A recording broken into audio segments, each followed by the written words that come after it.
Okay, so there's five major topics to consider if you're planning to move to Gainesville, and I'll cover all five. And then the very last one on the list is going to be the main reason a family just told me they're not going to move to Gainesville. So let's jump into it.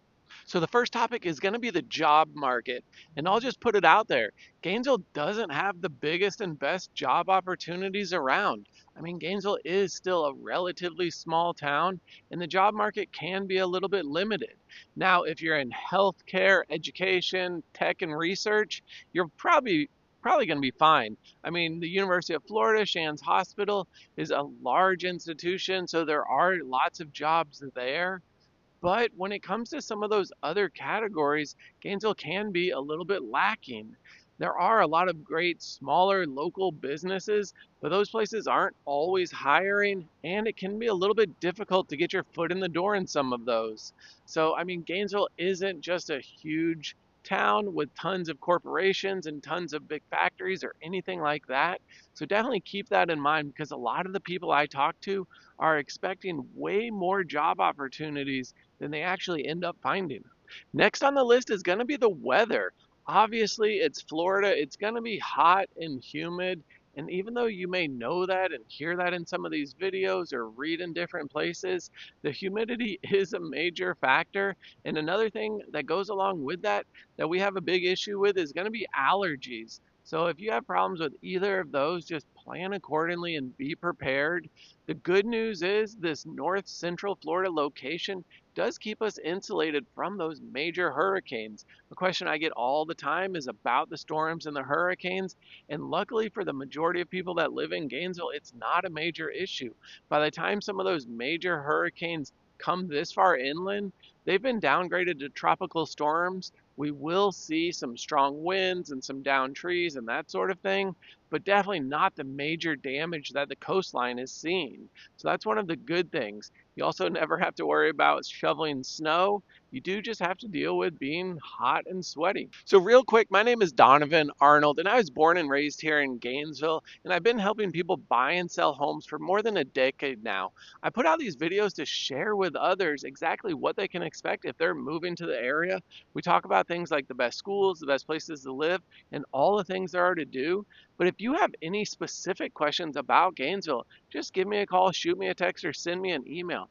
I get tons of those every day, and I love helping people learn more about the area. So don't hesitate and just reach out. Next, we've got to talk about the schools here in Gainesville. This comes up with so many different families, and it's going to be a major concern or question for the majority of people moving to the area. They want to know that there's quality education and school options here in Gainesville.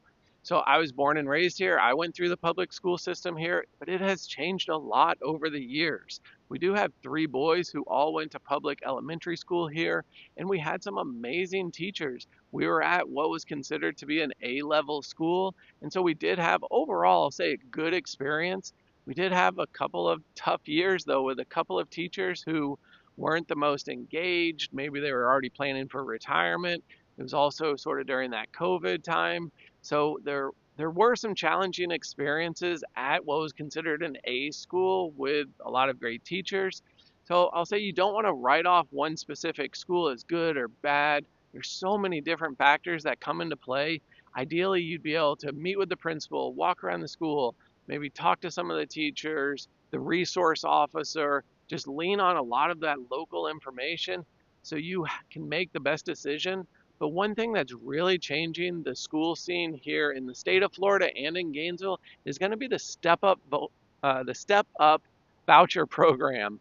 Um, that's a newer program that is opened up a lot of options for a lot of different families because there's not really an income limit. So you can make a little bit more money and still qualify for this program, and it gives roughly about $8,000 to the family per student to go maybe towards a private school or go towards homeschooling. So we have seen a large increase of students withdrawing from public schools here in Gainesville, and again, either going to private schools or going the homeschooling route. So that's, I guess, the one good thing is there are a lot of different options, and now with some additional funds that are available, it really opens things up for a lot of different families. So the next big topic that you're going to want to dive into and really look at and evaluate is going to be the neighborhoods and the housing. Right now in Gainesville, the median home price is right around $350,000. And for that, you can get a nice 3 bedroom, 2 bathroom, around 1,600 square feet in a good area. With some upgrades, nice finishes, maybe a little bit newer. It is going to be on a smaller lot, smaller property size, but that's kind of what you can expect for the median price. As you go up, you can have more options when it comes to location, and then the square footage increases a little bit, but it's kind of what you can expect. Gainesville does have a wide range of neighborhoods, and I've done a ton of videos on all the different neighborhoods, so definitely check those out.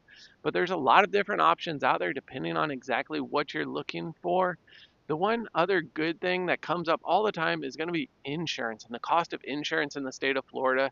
Yes, that has gone up, but it is not, extremely high like some of the coastal areas. Most of the insurance quotes that I see for the typical home is ranging around $2,000 to $3,000 a year for that insurance premium. One thing that may surprise you is going to be the property taxes. Those are relatively high depending on where you're coming from. Again, it's all relative. A lot of people I work with are coming from Chicago, New York, California, some of those major cities that see extremely high home prices, and everything in Gainesville looks super affordable to them. Some of the other people that are dealing and relocating here from smaller areas, they're kind of hoping Gainesville's an affordable option, and the prices sort of surprise them. So if you have any specific questions or are looking for something specific regarding price or neighborhood or location, just again, give me a call, shoot me a text, send me an email. I'd love to help. So this next topic is actually the reason a family just told me that Gainesville was not going to be a fit for them. And that's going to be the things to do and the stuff going on in town. So this family was relocating from Los Angeles, and they knew they wanted to be in Florida. They didn't know exactly where. They had narrowed it down to Gainesville and a couple other places. They came to town. I spent a little bit of time with them, driving around some neighborhoods, showing them the area. And then they spent a couple more days here just kind of exploring, getting a feel for the area.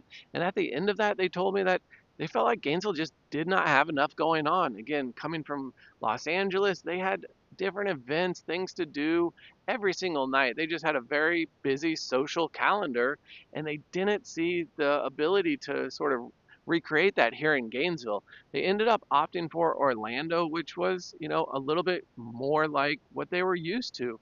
And honestly, Gainesville is not going to be a fit for everyone. That's part of the process. That's part of probably why you're doing this research. So I will say on the flip side, I've had a lot of people that relocate here, again, still from major cities, and it was exactly what they were looking for. There's still plenty to do from their perspective, a little bit slower pace, not as busy, the traffic's not as bad, maybe prices are more reasonable. So, I mean, every area is going to have some pros and cons. But again, Gainesville may not be the fit for everyone. And that's exactly why I put out these videos. I want to share with you what you can expect if you're moving to the area. Now, if you want to learn even more about the pros and cons to actually living here in Gainesville, you'll want to watch this video where I share in detail all of those pros and cons so you know exactly what to expect if you're moving to the area.